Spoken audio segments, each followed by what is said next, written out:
Welcome to chapter 9 in Lord of the Flies. This is an important chapter for Simon, and we're also going to learn more about the division between the boys, Jack and the guys that want to hunt and have fun, and Ralph, who's left with essentially Piggy and then the twin Sam and Eric. So this chapter is called A View to a Death. Over the island the build-up of clouds continued. A steady current of heated air rose all day from the mountain and was thrust to 10,000 feet. Revolving masses of gas piled up the static until the air was ready to explode. So you remember in chapter 8 he mentions that like a storm is basically brewing, and now he mentions that the air is ready to explode. So that's some serious foreshadowing here. By early evening the sun had gone and a brassy glare had taken the place of clear daylight. Even the air that pushed in from the sea was hot and held no refreshment. Colors drained from water, and trees and pink surfaces of rock, and the white and brown clouds brooded. Nothing prospered but the flies, who blackened their lord, and made the spilt guts look like a heap of glistening coal. Even when the vessel broke in Simon's nose and the blood gushed out, they left him alone, preferring the pig's high flavor. So remember, Simon is still kind of passed out in his little secret place between the creepers and everything, and the flies are still one big ugly black mass all over this pig's head. With the running of the blood, Simon's fit passed into the weariness of sleep. He lay in the mat of creepers while the evening advanced and the cannon continued to play. And the cannon just means thunder. At last he woke and saw dimly the dark earth close by his cheek. Still he did not move, but lay there, his face sideways on the earth, his eyes looking dully before him. Then he turned over, drew his feet under him, and laid hold of the creepers to pull himself up. When the creepers shook, the flies exploded from the guts with a vicious note and clamped back on again. Simon got to his feet. The light was unearthly. The Lord of the Flies hung on his stick like a black ball. Simon spoke aloud to the clearing. "What else is there to do?" And you recall that in the assembly, Simon suggests that they go up the mountain to investigate the beast, and he asks him, well, what else is there to do? So he's just repeating this again. Nothing replied. Simon turned away from the open space and crawled through the creepers till he was in the dusk of the forest. He walked drearily between the trunks, his face empty of expression, and the blood was dry around his mouth and chin. Only sometimes, as he lifted the ropes of creeper aside and chose his direction from the trend of the land, he mouthed words that did not reach the air. Presently the creepers festooned the trees less frequently, and there was a scatter of pearly light from the sky down through the trees.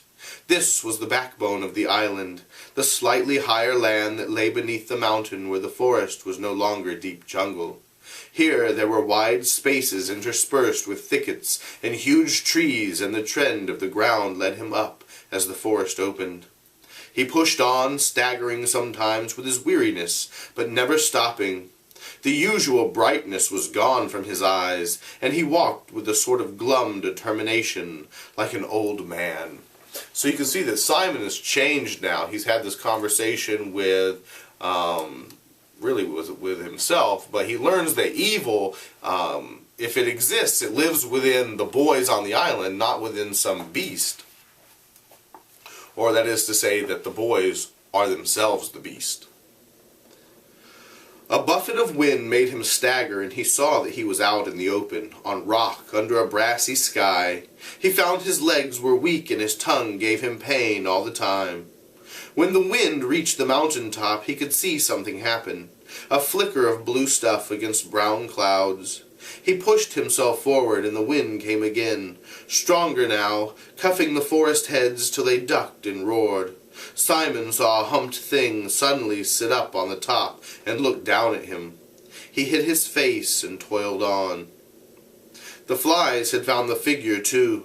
The lifelike movement would scare them off for a moment, so they made a dark cloud round the head. Then, as the blue material of the parachute collapsed, the corpulent figure would bow forward, sighing, and the flies settle once more. Simon felt his knees smack the rock. He crawled forward, and soon he understood. The tangle of lines showed him the mechanics of this parody. He examined the white nasal bones, the teeth, the colors of corruption. He saw how pitilessly the layers of rubber and canvas held together the poor body that should be rotting away. Then the wind blew again, and the figure lifted, bowed, and breathed foully at him. Simon knelt on all fours and was sick till his stomach was empty. Then he took the lines in his hands and freed them from the rocks and the figure from the wind's indignity. So Simon discovers that it is just some dead guy that has accidentally parachuted onto the mountaintop here. And so he frees these lines up so that the figure will no longer sit up and lean back down again. At last he turned away and looked down at the beaches. The fire by the platform appeared to be out, or at least making no smoke.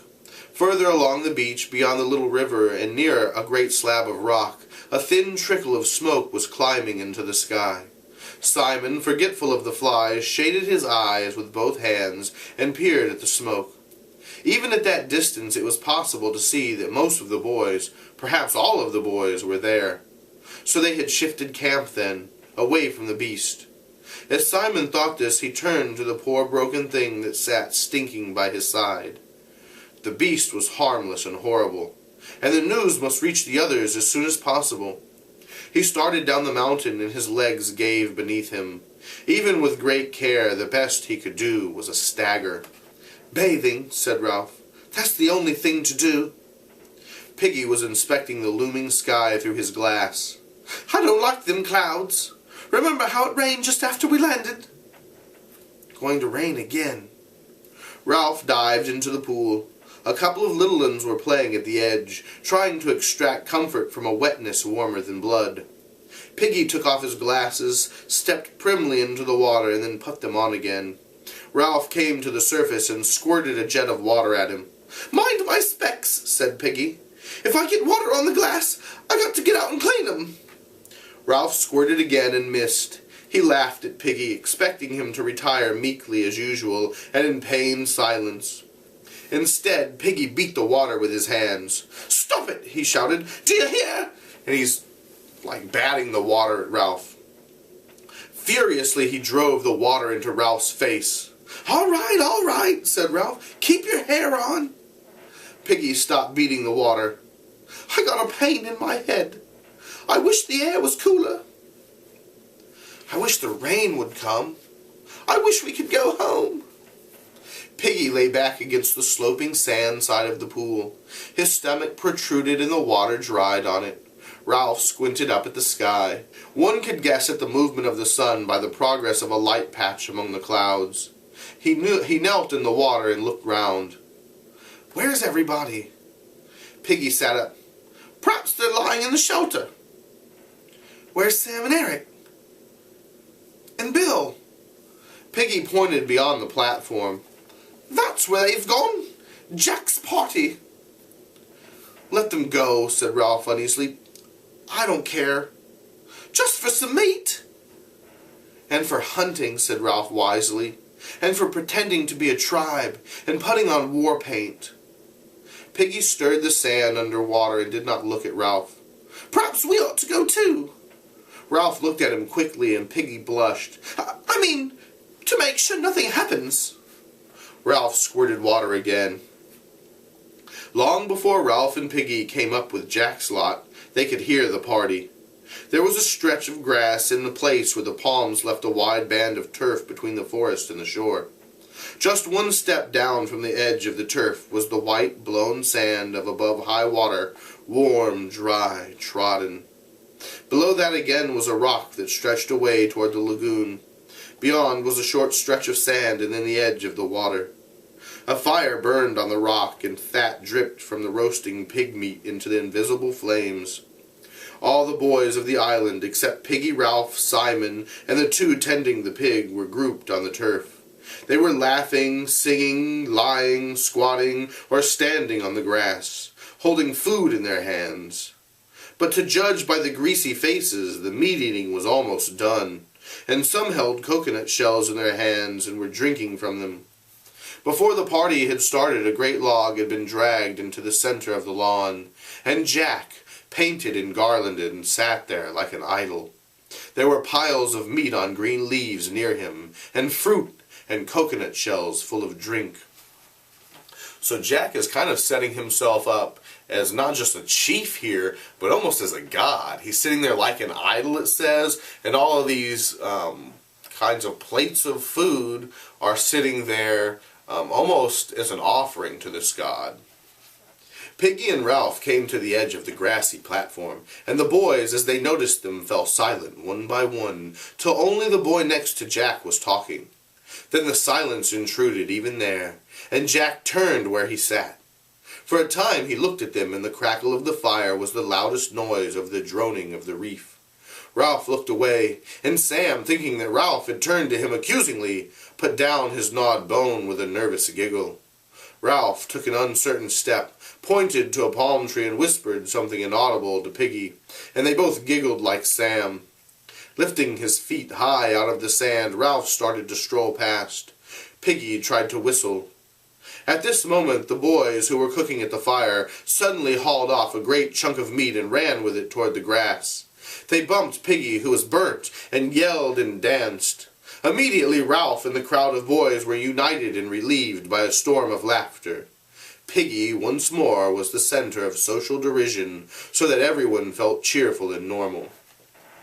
Jack stood up and waved his spear. "Take them some meat." The boys with the spit gave Ralph and Piggy each a succulent chunk. They took the gift, dribbling, so they stood and ate beneath a sky of thunderous brass that rang with the storm coming. Anytime you have weather in a work of fiction, it means something. Otherwise, why would the author put it in there? So you have this storm brewing. Jack waved his spear again. "Has everybody eaten as much as they want?" There was still food left, sizzling on the wooden spits, heaped on the green platters. Betrayed by his stomach, Piggy threw a picked bone down on the beach and stooped for more. Jack spoke again impatiently. "Has everybody eaten as much as they want?" His tone conveyed a warning, given out of the pride of ownership, and the boys ate faster while there was still time. Seeing there was no immediate likelihood of a pause, Jack rose from the log that was his throne and sauntered to the edge of the grass. He looked down from behind his paint at Ralph and Piggy.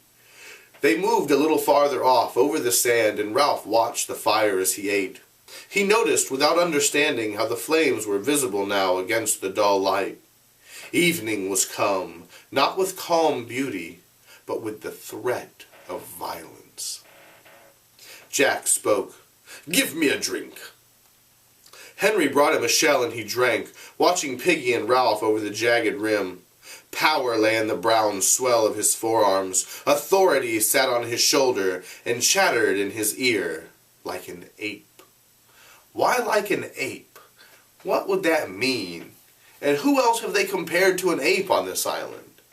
Do you remember when the beast, quote-unquote, floated down from the sky and landed there, and then he sat hunched over like an ape?